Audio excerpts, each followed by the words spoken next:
It is 11:26 p.m. on May 1st, 1971, and an 18-year-old printing worker is sitting on a train on his way home.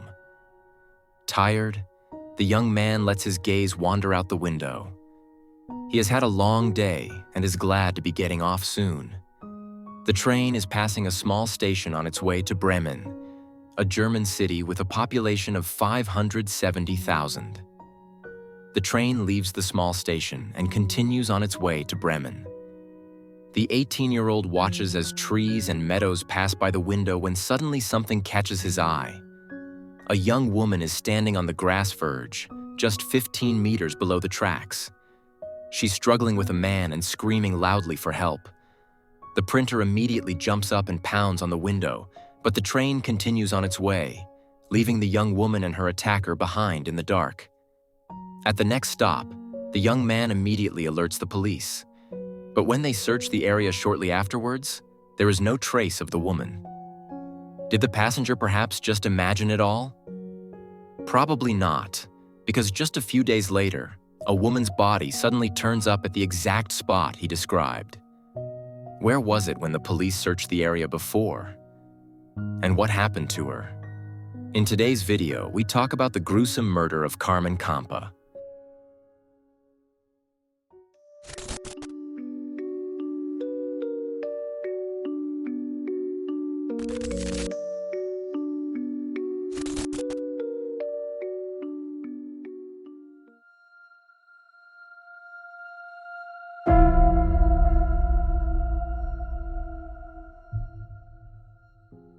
Carmen Kampa was born on January 4th, 1954. She grew up with her parents in Vegasack, a rather rural district of Bremen. After graduating, she began working as a saleswoman in a shoe store. Unfortunately, not much else is known about her past. So let's jump straight to May 1st, 1971. Carmen has recently broken up with her boyfriend and often meets up with her friends to take her mind off things. She enjoys spending time with them. Her friends all live in a neighborhood 15 minutes away, and Carmen usually takes the train for those 15 minutes to meet up with them. This is also because the Miramichi, a youth disco, is located in that neighborhood. Today, the friends have arranged to meet there again. The small group arrives at the disco at 8 p.m. Since they are all underage, they usually start partying earlier. Carmen also has to be home by midnight, so she always leaves Miramichi around 11 p.m. It's a nice evening. The girls drink some alcohol and dance. Pleasant music accompanies the whole thing. At 11 p.m. sharp, Carmen says goodbye to her friends and makes her way to the train station. It is a starry night, and Carmen wraps her jacket a little tighter around herself, as the wind is colder than she expected at this time of night. Fortunately, it's not far, and Carmen knows she won't have to wait too long for her train, as it leaves every evening at 11:26 p.m.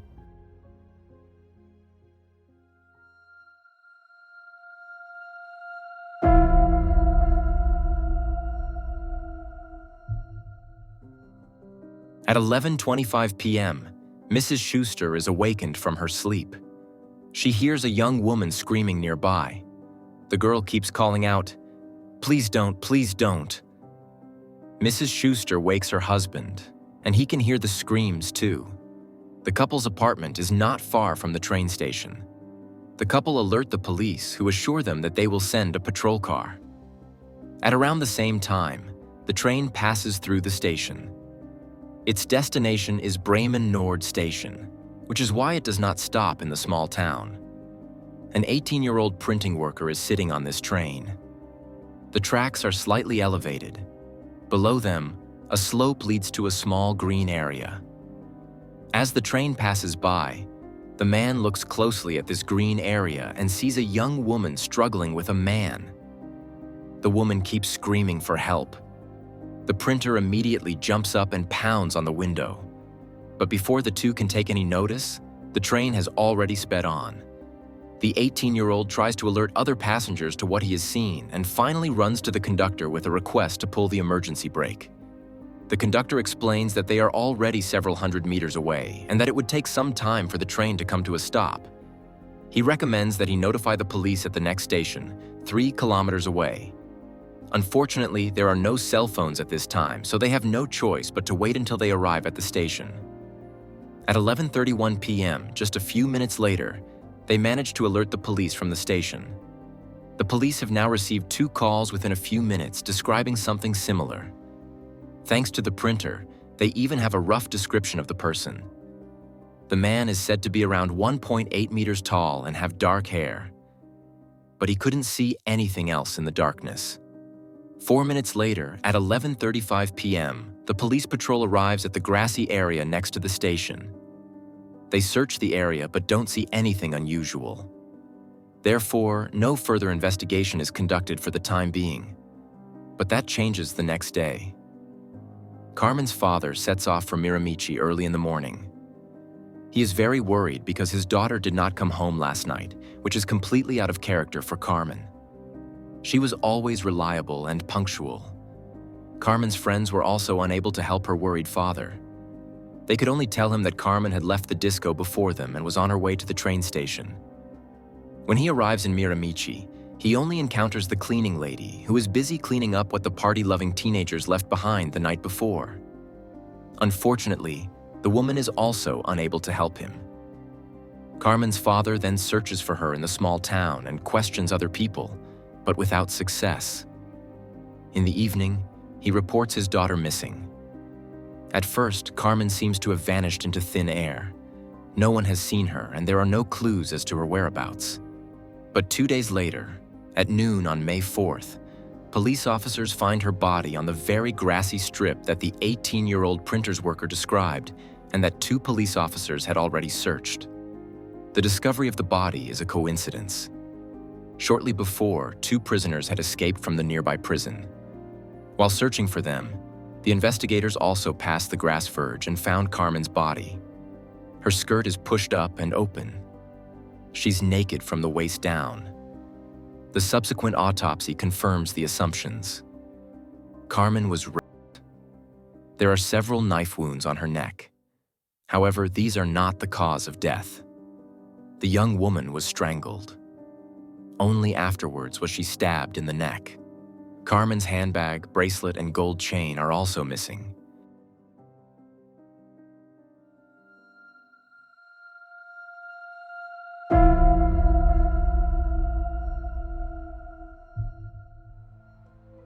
During the autopsy, foreign hairs are found on Carmen Kampa's clothing.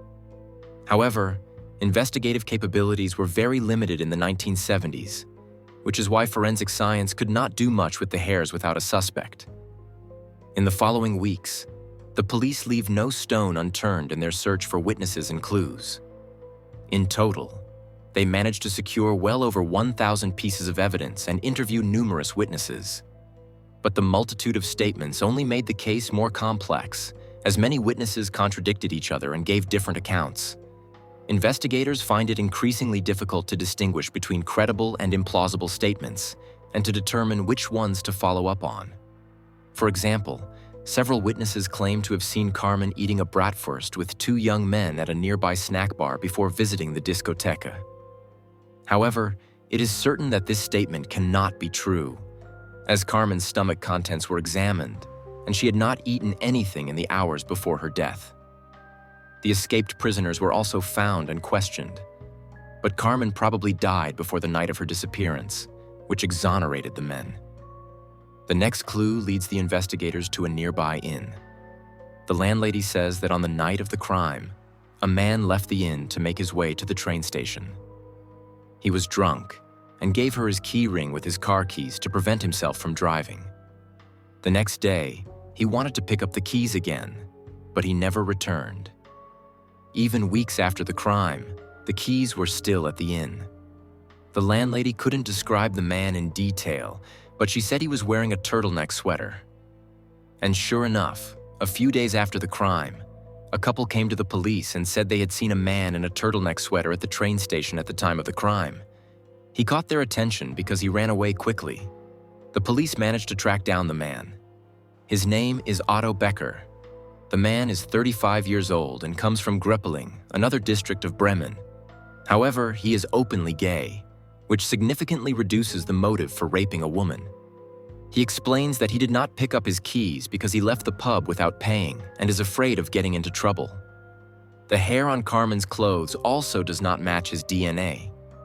Nevertheless, the police consider him very suspicious, not least because Otto claims to have been at the train station but not to have heard any screams. After numerous interrogations, he finally breaks down and says that he did hear screams after all. For the police, this change of opinion indicates his guilt. Therefore, an arrest warrant is issued for Otto Becker. The 35-year-old is desperate. He says he only changed his mind because he felt pressured by the police. On November 13th, 1973, the arrest warrant is issued. Shortly thereafter, Otto Becker is arrested. More than 2.5 years have passed since Carmen's death. Otto Becker is charged with murder and must remain in custody. From prison, he contacts the well-known lawyer and criminal defense attorney Heinrich Hanover, who soon takes on the case. On November 12, 1974, the trial finally begins in Bremen. 2 months later, on January 14, 1975, the verdict is handed down. Otto Becker is found guilty and sentenced to 12 years and 3 months in prison. However, Heinrich Hanover is not satisfied with this defeat. As he meticulously reviews all the case files once again, he comes across evidence file 59, which had previously been kept under lock and key. This file contains information about Helmut Haranek. The man worked as a waiter in Miramichi, but had been off work on the night of the crime. When he was supposed to return to work the following nights, he was absent without excuse and had disappeared without a trace. What is particularly interesting, however, is that Helmut Haranek already had a criminal record for various offenses, and several witnesses stated that he had told them he had met Carmen on the evening of her disappearance. A few witnesses even claimed that he had confessed to them that he had killed Carmen. During a subsequent interrogation, however, he denied everything.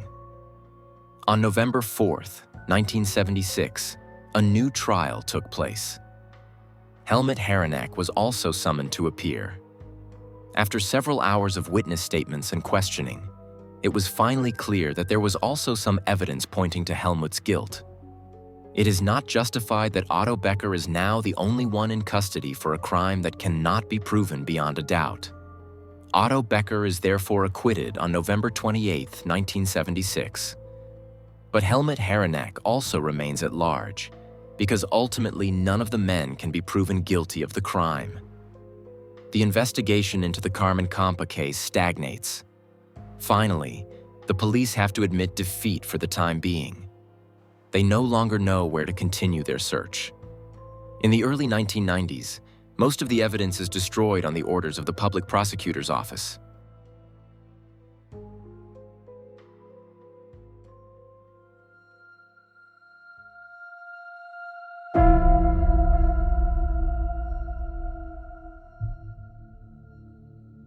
In 2011, a new team of investigators reopens Carmen's case.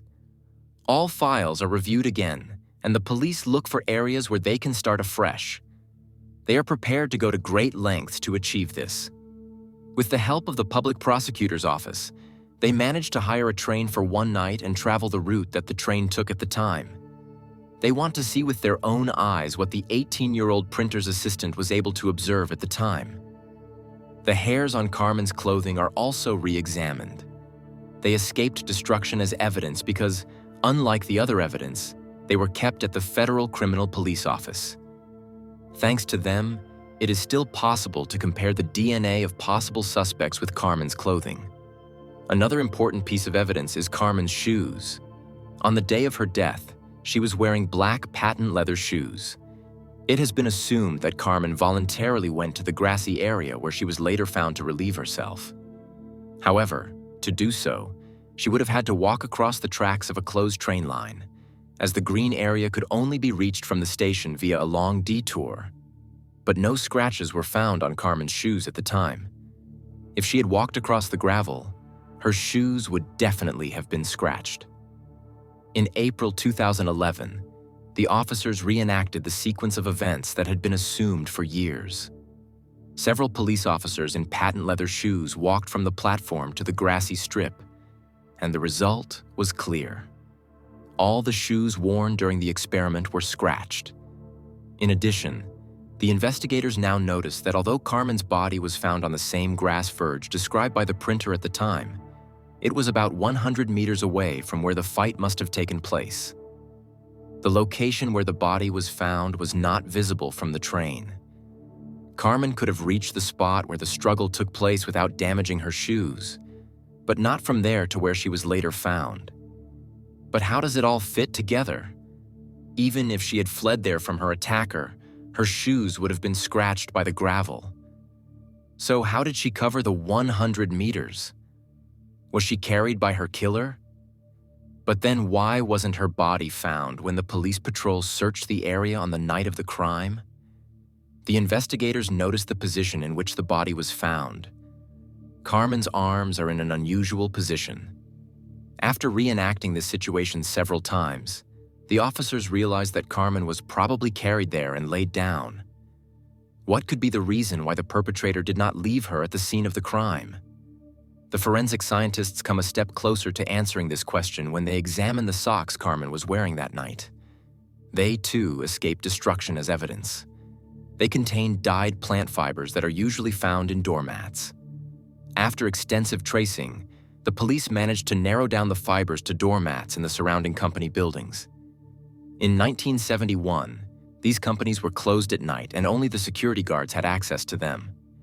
One of the company buildings was located right next to where the body was found. The sequence of events could therefore have been that Carmen was raped and murdered near the railroad tracks. The printer saw her struggling from the train. The perpetrator then hid with Carmen's body in one of the companies and waited until the police patrol had passed. When the police were gone, he carried Carmen's body back to the green area and laid it down a little way from the tracks. Because so many witnesses were interviewed at the time, investigators are hopeful that they will still be able to find the perpetrator. Due to the large amount of evidence, it will take several months for the officers to review all the files. They are particularly struck by evidence file 135. This file concerns Herman R. The security guard was responsible for several of the surrounding companies and was on duty on the night of Carmen's death. He stood out because he did not clock in at the company's time clock directly at the train station on the night of the crime. At that time, security guards had to check several companies in one night, and as proof that they were doing their job properly, they had to clock in at each of the companies. To do this, they turned the control clock with their key, which printed the time on a piece of paper. At around the time of the crime, Herman R. should have checked the company directly on the platform and would probably have been an important witness. When he was questioned about the crime, it was noticed that he had checked all the companies on his route on time. Only this one company seemed to have been left unchecked. When Herman R. was investigated at the time, it was also noticed that he had already attracted attention in the past. He had stolen several times from the companies he was supposed to be guarding. This included keys for the time clocks, which he used to turn back the time on the clocks. When questioned about this, he confessed that he often turned back the time so that he could clock in later, allowing him to be at home sleeping during his actual shift. This was also the case on the night of the crime. The clocks at the missing company had been set incorrectly, which is why they had not been stamped. He was then brought before the printer from the train. However, the printer did not identify him as the perpetrator. According to the printer's description, the perpetrator was taller. Therefore, the suspicion against Herman R. was dropped. But this time, they did not give up so quickly. At that time, a cloth handkerchief was found near the scene of the crime, which, according to Herman's wife, belonged to the security guard. This would contradict the statement that he was asleep at home on the night of the crime. Herman's sister agrees to provide a saliva sample so that the DNA found on Carmen's clothing can be compared with her brother's. The results were soon in. The hairs on Carmen's clothes clearly belonged to Herman R. It could therefore be assumed that he had murdered Carmen Kampa on the night of May 1st to 2nd, 1971. It could be assumed that events had unfolded as the investigators had already reconstructed. Herman R. presumably hid with Carmen in one of the companies, and after the police patrol had driven away, laid her body down on the grass. Distraught by his crime, he forgot to stamp his card. Unfortunately, Herman R. is already dead at this point. He died in 2003, which is why we will never get any answers from him, and he will never be punished for his cruel crime. And that brings us to the end of today's video. It is truly fascinating to see how the police ultimately proceeded to solve the case, and which small details and clues were ultimately decisive. Many more unsolved cases should be reopened by a new and motivated team of investigators. That way, they might also be solved. What do you think about this case? Feel free to write your opinion in the comments. If you enjoyed the video, please leave a like, comment, and/or subscribe. With just 2 mouse clicks and a few keystrokes, you can greatly support this channel. Thank you in advance, and thank you for watching. See you in the next video. Bye.